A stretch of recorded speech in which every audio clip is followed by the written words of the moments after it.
जय मसीह सभी को। मैं परमेश्वर को धन्यवाद देना चाहती हूँ कि मैं आप लोगों के सामने परमेश्वर का वचन शेयर करूँगी, बांटूँगी। आज मैं ली हूँ कुलोसियों की पत्री और उसका 1-17, लेकिन उससे पहले मैं 1 और 2 पढ़ना चाहती हूँ कुलोसियों से ही। यहाँ पर ऐसे लिखा हुआ है, पौलुस की ओर से जो परमेश्वर की इच्छा से मसीह यीशु का प्रेरित है, और भाई तिमोथियस की ओर से मसीह में उन पवित्र और विश्वासी भाइयों के नाम जो कुलीसी में रहते हैं। हमारे पिता परमेश्वर की ओर से तुम्हें अनुग्रह और शांति प्राप्त होती रहे।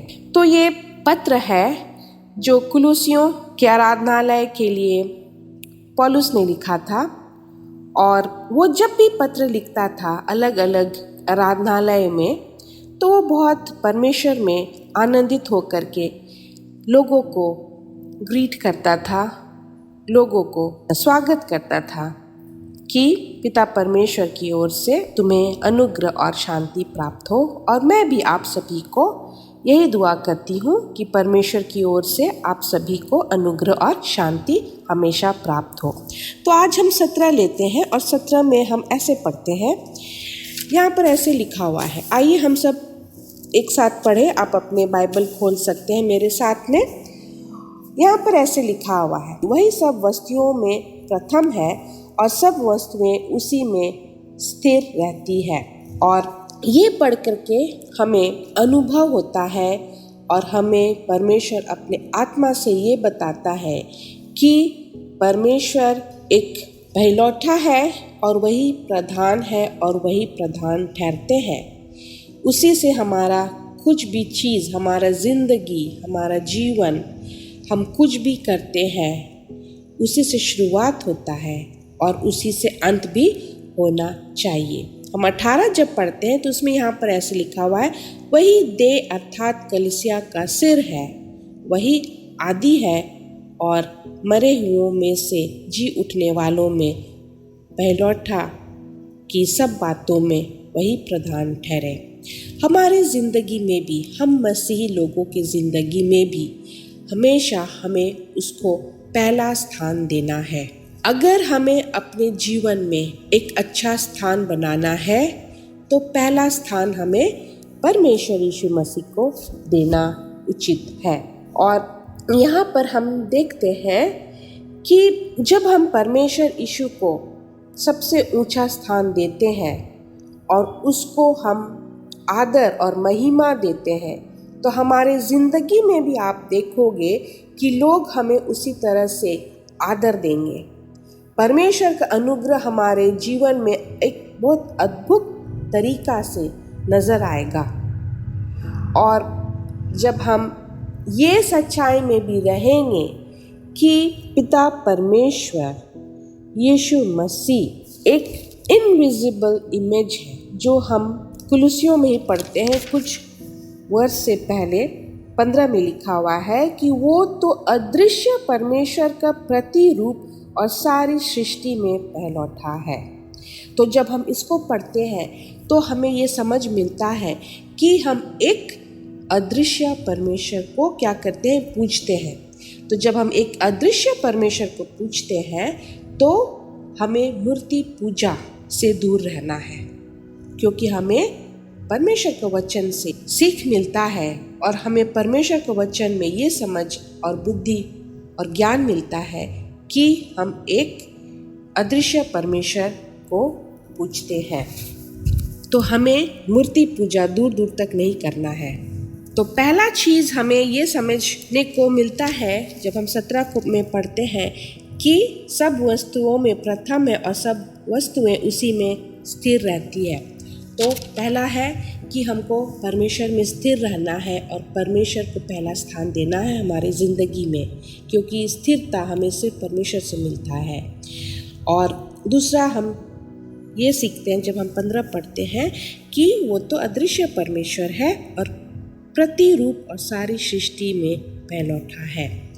तो जब हम को समझ मिलता है कि हम एक इनविजिबल इमेज या परमेश्वर को अगर हम पूजते हैं तो हमें विश्वास नहीं करना है मूर्ति पूजा या कोई भी प्रकृति या कोई भी इमेज को लेकर के हमें नहीं पूजा करना है। और हमें ये भी सीख मिलता है कि जब हम परमेश्वर को पहला स्थान देते हैं तो हमारा जो सोचने की शक्ति जो होती है परमेश्वर बहुत ऊंचा कर देता है और हमें ये बताता है कि हमें किस तरह से परमेश्वर का महिमा करना है, जो हम 3:23 में पढ़ते हैं। यहाँ पर ऐसे लिखा हुआ है, यदि तुम विश्वास की नींव पर दृढ़ बने रहो और उस सुसमाचार की आशा को जिसे तुमने सुना है ना छोड़ो, जिसका प्रचार आकाश के नीचे की सारी सृष्टि में किया गया